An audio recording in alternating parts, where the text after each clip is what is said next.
Hey guys, तर आज घनश्यामला गरज लागलेली आहे म्हणून तो आज वर्षाताईंकडे जाऊन बोलताना दिसतोय। चला तर बघूयात नेमकं तो काय बोलत आहे। तर इकडे हे तिघेजण बसलेले असतात गप्पा मारत आणि मध्येच घनश्याम विचारतो की ताई, मालिकेमध्ये काम करणं अवघड आहे की पिक्चरमध्ये? तर ती सांगते की नाही, मालिकांमध्ये काम करणं जास्त अवघड आहे, कारण की ते एक डेडलाईन असते, त्याच्या आत आपल्याला काम संपवावं लागतं।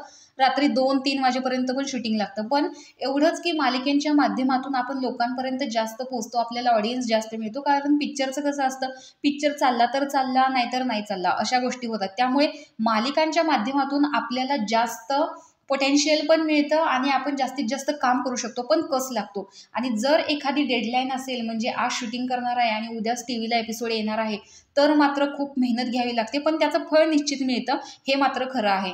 तर इकडे घनश्याम सांगतो की मग रात्रीपर्यंत तुम्ही थांबता का? तर ती सांगते की हो, आम्ही रात्रीपर्यंत थांबायचो, काम करायचं, मग ते एडिटिंग वगैरे करायला देखील तुम्हाला होत असेल। तर आमच्याकडे एडिटिंग वगैरे नसतं, पण जे सिरियलचे मेन हिरो हिरोईन असतात त्यांचा जास्त कस लागतो, असं वर्षा उसगावकर इथे सांगते। तर घनश्याम म्हणतोय की मग आपण ज्यावेळेस मालिकेत काम करतो त्यावेळेस आपण दुसरं काम करू शकतो का? तर वर्षा सांगते की नाही, आपण ज्यावेळेस मालिकेमध्ये काम करतो त्यावेळेस हिरो हिरोईन यांना तरी दुसरीकडे काम करायला परवानगी नसते, पण इतर जे कलाकार असतात ते करू शकतात। आणि मी ज्यावेळेस मालिकांमध्ये काम करत होते त्यावेळेस माझ्या हातून बरेच पिक्चर गेलेले आहेत, म्हणजे मी या 4 वर्षात कामच नाही केलं। तर तुमचं शूटिंग कोल्हापूरला होतं का, असं तो विचारतो। तर ती सांगते की नाही, वाई, सातारा, सांगली इकडे मी जात होते आणि आमची पूर्ण टीम जायची, त्याच्यामुळे मजा यायची आणि सगळेजण असायचे। त्यावर घनश्याम सांगतो की मला देखील पिक्चरमध्ये काम करायची खूप इच्छा आहे, पण अशी कधी वेळच नाही आली। त्यावर वर्षा सांगते की ठीक आहे, पण आता जाऊन करशील ना बाहेर तू चालू?